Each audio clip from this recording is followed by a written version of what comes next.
장관이랑 인연이 깊습니다.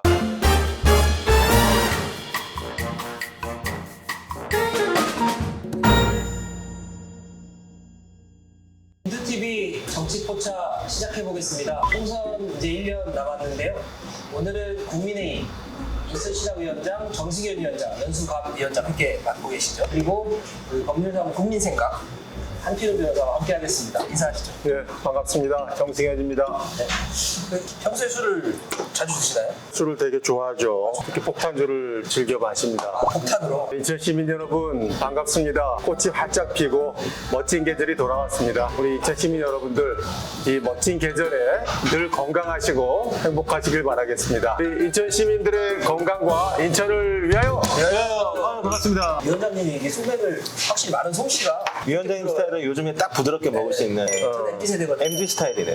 어쨌든 정치포차는 처음 출연이세요. 그러니까요. 저도 이렇게 소문으로만 듣고 여기가 특히 뭐 인천투데이에서도 가장 또 화제의 방송이기도 하고 그래서 저도 꼭 나가보고 싶었는데 이렇게 오늘 초대해 주셔서 감사드리고 오늘은 이렇게 술 한잔 곁들이면서 좀 편안한 분위기에서 얘기를 하고 싶습니다. 제가 또 학자 출신이 그러기 때문에 그쵸. 좀 이렇게 딱딱하다 이런 이미지가 있는데 오늘 하여튼 우리 한 변호사님하고 우리 김 기자님하고 이렇게 얘기하면서 편하게.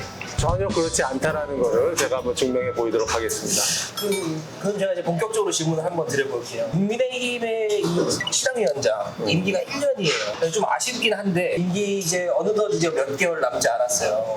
어떻게 보내고 계세요? 그러니까요. 제가 이제 작년 8월부터 해가지고 올해 이제 중반을 넘어서 이제 후반으로 가고 있습니다. 제가 시장위원장이 되면서 그때는 이제 코로나가 좀 이어지던 시기였기 때문에 그 상황에서도 많이 우리 당원들과 시민들과 좀 소통을 하는 그런 시장위원장이 되겠다 이렇게 약속을 했고 많이 또 봉사를 하겠다 이런 걸 약속을 했었죠. 당원들 중심으로 시민들과 자주 소통하기 위해서 제가 또 뭐 학자인 것도 있고 하기 때문에 정책 토론회를 거의 뭐 한두 달에 한 번씩 개최를 해왔어요. 계속하고 계시죠? 네, 소통하고 봉사하는 시장위원장으로서 나름 열심히 해왔다고 자부합니다. 1년 남았단 말이에요, 선거가. 네.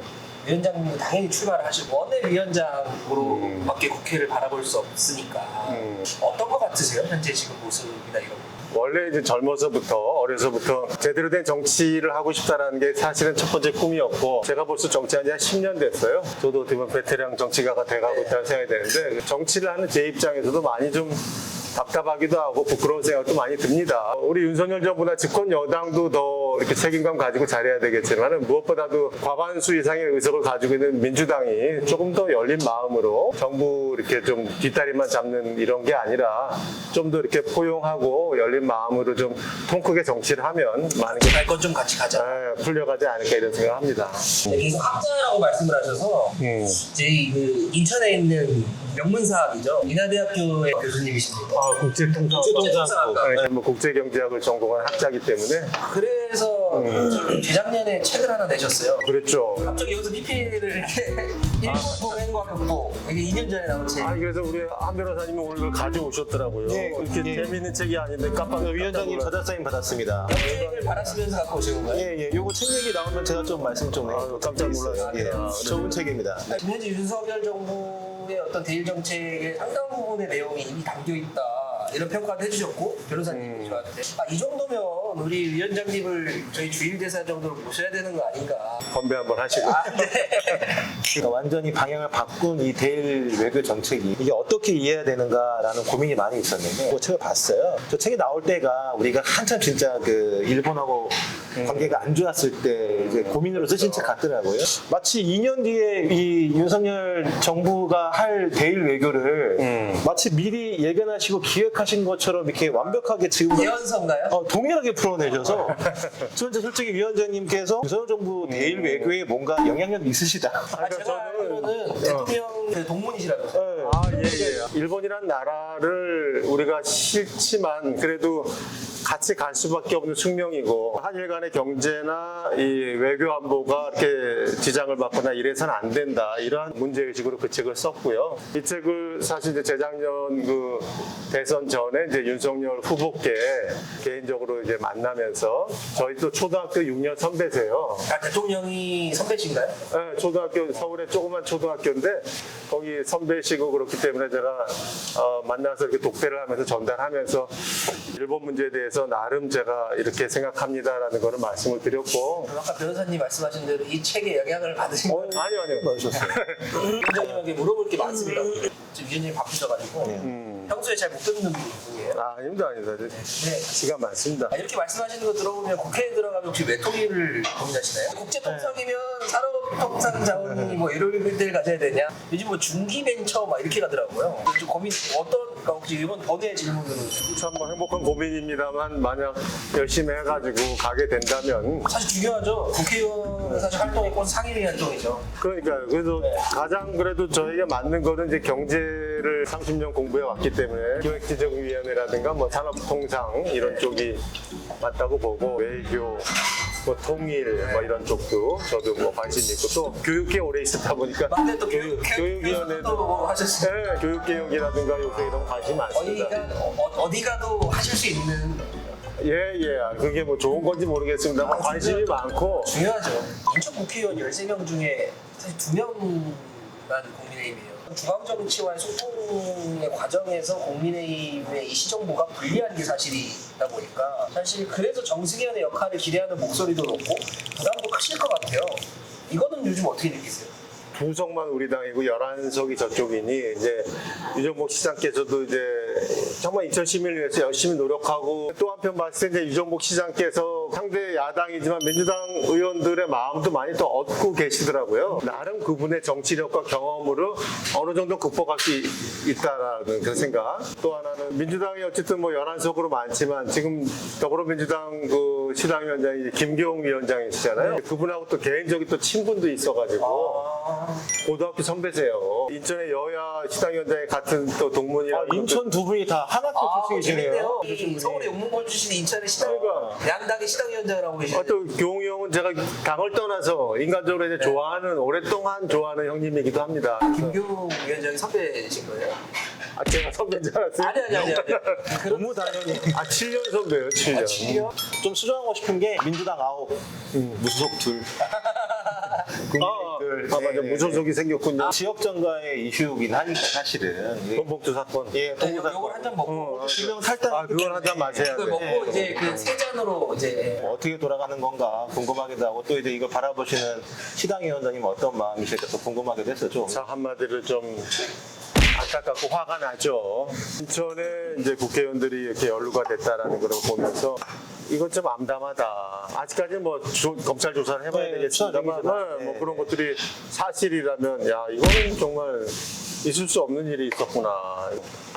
어쨌든 뭐 인천 시민 분들이 느끼는 그런 허탈감과 답답함 이런 것들이 국민의힘 위원장 입장에서 굉장히 안타까운 심정으로 지켜보고 있습니다. 인천 고등법원은 이제 저희들의 이제 오래된 수건인데 또 거기에 또 와서 또 포부 말씀해 주시고 응원해 주셔서 인천 고등 유치를 또 하시고 싶은 말씀 있으시죠? 한번 또 시민들한테. 근데 이게 인천에 없다라는 게 좀 말이 안 되죠. 그래서 고등법원이 없다 보니까 많은 인천 시민분들이 고등법원에 갈 때는 서울 서초동을 가야 되고 또 왕복 뭐 한 3시간, 4시간 걸리고 당연히 뭐 인천에 있어야 되는 건데 너무나 안타깝죠. 그러니까 인천이 상대적으로 서울의 옆에 있기 때문에 역차별을 받는 경우가 많아요. 저도 인천 시민인데 자존심이 상해요. 자존심 문제죠. 네. 위원장님이 국회에 들어가시면 좀 풀릴까요? 당연히 유치되도록 그 전에 네. 일단 올해 안에 어떻게 될 수 있도록 우리가 힘을 모아야 되고 안타까운 현실이죠. 고등법원 유치를 위해서 어떤 국민의 힘이 발벗고 열심히 뛰어가지고 반드시 그런 걸 이뤄내도록 하겠습니다.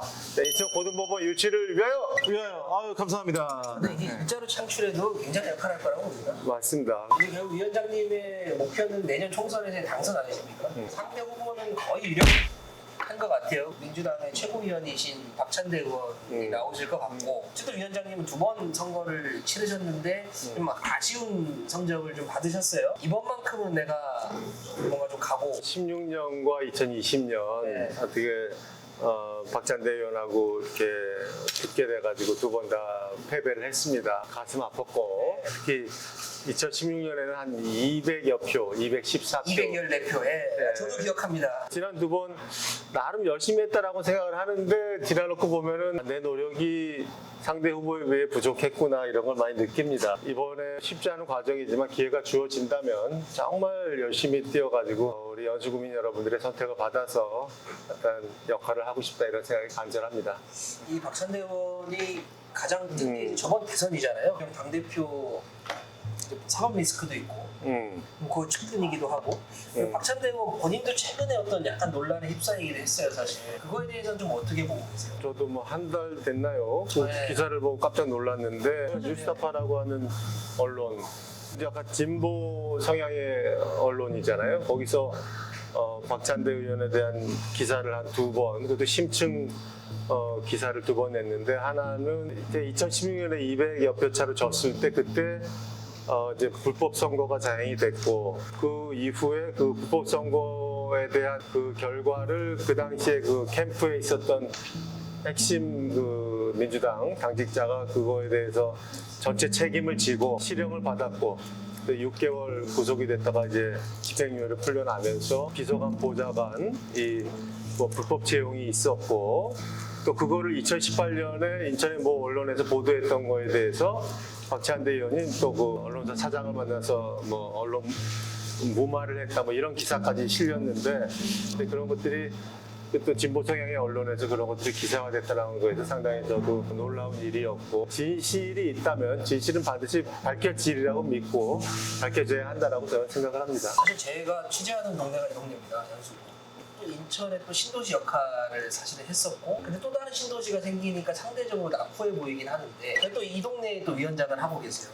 보면서 어떤 생각이 드세요? 이거 연수구 문제면서 인천 전체 문제이기도 합니다만 신도시가 발전하는 과정에서 원도심들이 상당히 정체화되고 공동화되고 인구가 신도시로 유입이 되고 상대적 박탈감을 이게 원도심 주민들이 많이 느끼게 된다는 거죠. 이 문제는 반드시 우리가 중요한 과제로 해결해 가야 된다. 이 표현이 되게 싫거든요. 송도와 비송도. 연수구를 이렇게 나누는 걸 별로 좋아하지는 않지만 그렇게 될 가능성이 높아졌어요. 선거구 이 조정 때문에 그 이전까지 인천을 이끌었던 연수구 다시 어떻게 좀 부활시킬 어떤 보완 이런 게 좀 있으실 것 같아서. 그러니까 계속 고민해 온 문제가 그거죠. 일단 경제 문제를 통해서 좀 일자리도 만들고 여기서 송도 국제도시는 뭐 셀트리온이라든가 바이오 기업, 반도체 기업 뭐 있고 합니다만 원도심을 봤을 때는 큰 기업은 사실은 없어요. 원도심이 어떻게 보면 이렇게 활기를 불어넣을 수 있을까? 이게 굉장히 중요한 과제고 하기 때문에 GTX-B 노선을 지금은 여기 어느 정도 정해져 있지만 가능하도록 원도심의 신설역을 하나 만드는 문제. 원도시의 공동화나 이런 현상을 해결하기 위해서 물류나 어떤 이 측면에서 일단 수도권 가격 급행철도 GTX-B 노선을 그 수인선에 한번 붙여보겠다 이런 얘기를 일단 하나 하신 거잖아요. 그걸 뭐 저의 신념이기도 하고 우리가 노력을 해왔습니다. 정치 포차는 네. 많지 않은 프로인가 봐요. 저는 이미 취하고 있는데. 저도 그래요. 아 그래요? 피디님 술자리 수평 너무 많은 거 아니에요 이거? 너무 좋죠. 그러면서 또 이게 진솔한 대화가 되고 우리가 이제 속마음이 나오는 거니까. 그래서 제가 궁금한 거 공정장관이랑 친하세요? 인연이 깊습니다. 지금 연수구로 이사 오기 전에 2007년에 이사를 와서 지금까지 연수구에 살고 있습니다만 목동에 살 때 그 지역구가 원희영 장관 지역구였어요. 그 행사에서도 만나고 뭐 하면서 친분이 쌓여지고 하면서 원희룡 장관의 이제 부모님의 이제 제주도 감귤 농장까지 이렇게 비행기 타고 가가지고 인사드리고 아까 딱 말씀하시려고 했던 게 일기 신도시 특별법이잖아요. 이게 연수구한테 굉장히 소중한 법안이잖아요. 어쨌든 포함되는 방향으로 가는 것 같아요. 그리고 이 과정에서는 위원장님은 원희룡 장관이랑 어떤 논의나 사실 이 정치 포차를 보는 우리 시민들은 비하인드가 궁금하거든요. 그거는 이제 정책 결정 과정이니까 제가 관여할 수 있는 부분은 아니고요. 네. 근데 이제 30년 전이기 때문에 그 당시에 연수구가 없었잖아요. 그죠? 남구의 연수구였잖아요. 그래서 그때 이제 청량산이라는 게 있기 때문에 이제 연수동, 동춘동 중심으로 묶이다 보니까 지금 같은 연수구 원도심인데 이제 옥년동이라든가 이런 데가 포함이 안 된 거예요. 그때 연수지구에. 그리고 청학동, 선학동도 일부가 포함 안 됐고 아까 말씀드린 GTX-B 문제를 상의하러 원희룡 장관을 만났을 때 이제 신도시 특별법도 얘기하면서 이게 연수구가 모든 원도심이 포함이 돼야 된다는 거를 강하게 제안을 다리 건넌 연수구 말씀하시는 거예요. 맞습니다. 이제 이거 최대한 노력을 하겠다. 뭐 당연히 인천 인천에서 그런 중지가 모아지면 국토부에서도 통과시키겠다 이런 얘기까지는 들었습니다. 원도심에 하나 남아있는 유일한 약속의 땅이라고 할 수 있는 게 부영.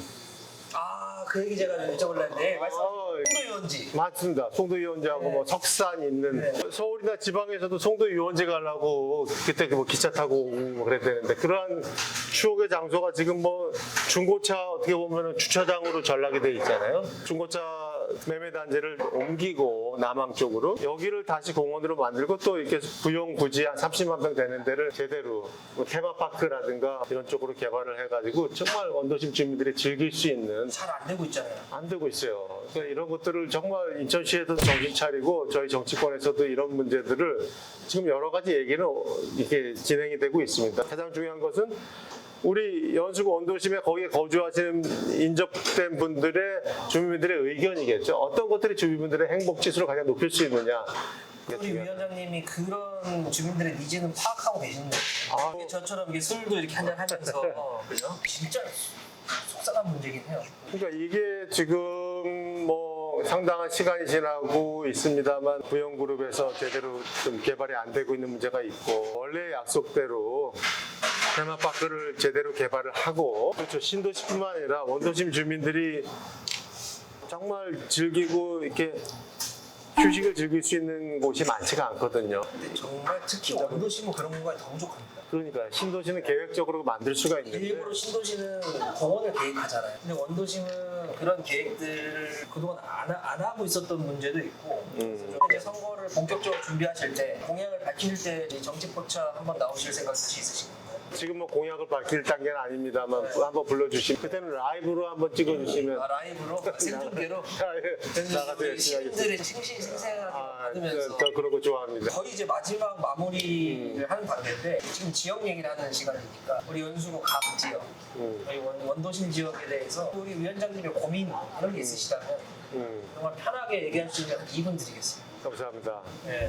어쨌든 제가 원도심에서 살아온 지도 근 2005년부터 한 20년 가깝게 돼가는 것 같습니다. 내년에 한 번 더 기회가 주어진다면 저로서는 뭐 3번째 기회가 됩니다. 지난 2번은 제가 여러 가지로 부족했기 때문에 연수구민 여러분들의 선택을 못 받았습니다만 또 한 번의 기회가 주어진다면 정말 더 열심히 노력을 해서 3세번이라는 말도 있고 삼고초려라는 말도 있습니다만 정말 3번째는 반드시 구민 여러분들의 선택을 받아서 국회의원이 된다면 들어가서 우리 연수구 특히 원도심의 제대로 된 발전 정말 우리 구민 여러분들이 행복하게 살아갈 수 있는 공간 만들 수 있도록 열심히 노력을 하겠고 여러 선진국들과 견주어서도 전혀 부족함이 없는 대한민국이 될 수 있도록 미력하지만 열심히 노력할 것을 약속드리겠습니다. 저희가 녹화 시간만 1시간 반 정도 많이 했어요? 이게 뭐냐면 하다 보면 짧죠. 그러니까요. 이게 참 시간이 금방 간다고. 시당 위원장으로서 다음 시당 위원장한테 어쨌든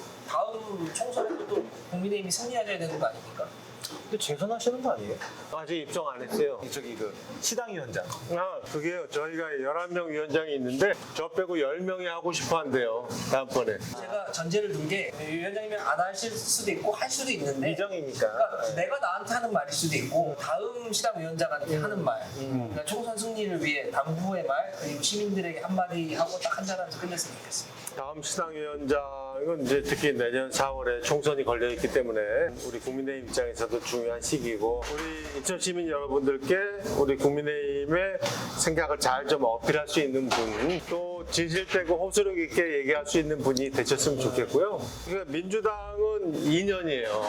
시당위원장 임기가 1년입니다. 뭐 연임할 수도 있지만 이렇게 중요한 시기에 연임 안 하는 게 당연한 예의라고 생각을 하고 대한민국 국민 여러분들께서 어렵지만 윤석열 대통령을 선택해 주셨습니다. 공정과 상식이 통하는 대한민국 만들겠다. 이런 쪽에 표를 주신 거죠. 그 다음에 있었던 지방선거에서도 우리 국민의힘 후보들을 국민 여러분들이 선택해 주셨고 이게 3종 세트라는 말이 있지 않습니까? 세 번째는 이제 총선이 남아 있는데 대선, 지방선거, 총선 3종 세트. 네, 3종 세트를 만들어 주셔야 우리 인천 시민 여러분들, 국민 여러분들이 원하셨던 거를 우리가 제대로 뜻을 펼 수 있는 기회가 오리라고 생각이 됩니다. 내년 4월 10일 총선에서는 우리 국민의힘 후보들에게 한번 기회를 주셔가지고 과반수 이상의 의석을 확보해서 유정복 시 정부를 제대로 뒷받침하고 윤석열 정부가 정말 대한민국을 위해서 뜻을 펼 수 있는 기회를 만들어 주신다면 우리가 제대로 보답을 하겠다, 이런 말씀을 드리겠습니다. 정말 이렇게 부패 물들지 않은 깨끗한 정당이라는 이런 거를 우리가 알려드리면서 시민 여러분들께 다가가겠습니다. 우리 인천 시민 여러분, 하여튼 늘 건강하시고 많은 비판 겸허히 받아들이고 열심히 노력하면서 인천의 발전이 결국 대한민국 발전이라는 그런 생각하에서 최선을 다해서 겸허한 자세로 다가가겠습니다. 저희 손을 잡아주시고 우리에게 기회를 한번 주시면 감사하겠습니다. 자, 제가 건배를 인천을 위하여 하면 위하여로 마무리하겠습니다. 자, 인천을 위하여! 위하여! 인천TV 정치 포차 이렇게 마무리하겠습니다. 감사합니다.